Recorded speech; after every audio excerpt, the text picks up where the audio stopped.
Antarmuka user mengacu pada fasilitas komunikasi baik software maupun hardware antara user dan komputer.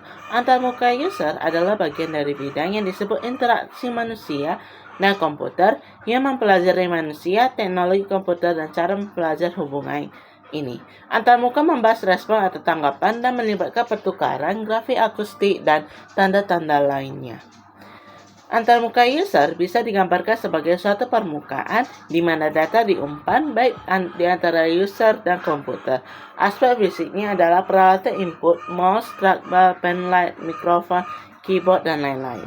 Sedangkan peralatan outputnya monitor, printer, speaker, plotter, dan lain-lain. Proses berulang pada gambar di atas terdiri dari beberapa elemen.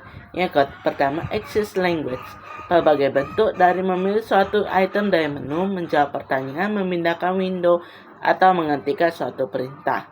Yang kedua, knowledge. Informasi yang harus diketahui oleh user agar dapat berkomunikasi dengan komputer bisa berupa kepakaran yang dimiliki oleh user atau disertakan dalam kartu atau buku manual yang menyertai atau help yang ada di situ. Yang ketiga, user reaction. User menanggapi tampilan, memproses isinya, dan merencanakan aksi.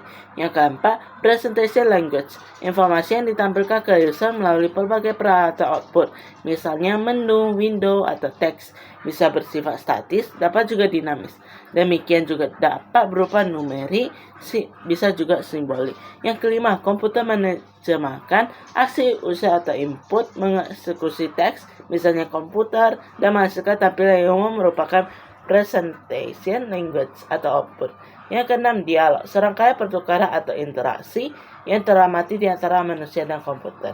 Penyediaan antarmuka yang berkualitas adalah tugas yang kompleks berkenaan dengan faktor teknologi, psikologi, fisik, dan faktor-faktor yang mempengaruhi lainnya. Di bawah ini adalah berbagai masalah yang ada dalam membangun antarmuka user. Yang pertama, desain layar. Yang kedua, urutan interaksi manusia dan komputer. Yang ketiga, penggunaan warna. Yang keempat, densitas serta kerapatan informasi.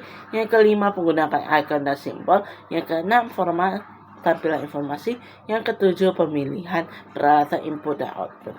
Kombinasi dari presentasi dan action language disebut dengan mode antarmuka atau interaktif.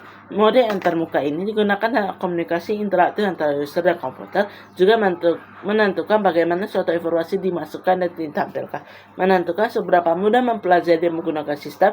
Yang pertama, interaksi menu. User memilih pilihan dari daftar pilihan atau menu. Yang kedua, pull down menu. Menu yang umum yang digunakan dalam GUI disusun dari atas bawah. Yang ketiga, command language. User memberikan perintah tertentu yang dieksekusi sistem. Yang keempat, pertanyaan dan jawaban. Komputer menanyakan dan membantu user untuk menjawabnya.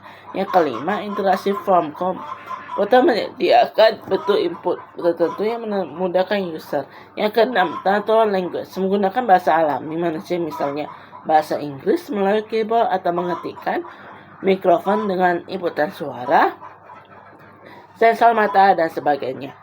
Yang ketujuh, manipulasi objek. Objek dipresentasikan dengan ikon atau simbol, dan ini yang dimanipulasi oleh user, misalnya mengarahkan kursor mouse pada ikon, klik simbol, memindahkan, merubah ukuran, menampilkan atau menyembunyikan objek, dan sebagainya. Grafis menjadikan presentasi informasi lebih jelas dan mengungkapkan dari data dan menampilkan hubungan di antara tersebut secara visual. Contoh sederhananya adalah betapa mudahnya bentuk chart dan graf dalam mengkomunikasi data-data numerik kepada user. Software grafis. Software grafis memiliki manfaat seperti menampilkan gambar-gambar informasi secara visual pada layar, printer, atau plotter, atau keduanya. Contoh Harvard Graphic Adobe. Berbagai bentuk grafis yang bisa dihasilkan oleh komputer dengan penjelasan seperti di bawah ini. Yang pertama, teks. Memerankan peranan yang kritis dalam grafis, menampilkan subjek, mengidentifikasi komponen, dan nilai dari suatu chart dan lain-lain. Yang kedua, time series chart. Menampilkan nilai dari suatu atau beberapa variabel sepanjang waktu. Bar and chart dapat digunakan untuk menampilkan nilai total dengan ukuran bar atau pie. Di samping menampilkan nilai-nilai komponennya, misalnya perincian dari sebuah sumber uang yang diterima. Yang ketiga, scatter diagram. Menampilkan relasi di antara dua variabel seperti bisa jumpa pesawat yang terbang hari Senin, Selasa, dan seterusnya. Yang keempat, maps. Yang kelima, layout suatu bangunan. Yang keenam, hierarchy charts. Yang ketujuh, sequence charts. Yang ketiga, motion graph. Yang kesembilan, desktop publishing, dan lain-lain.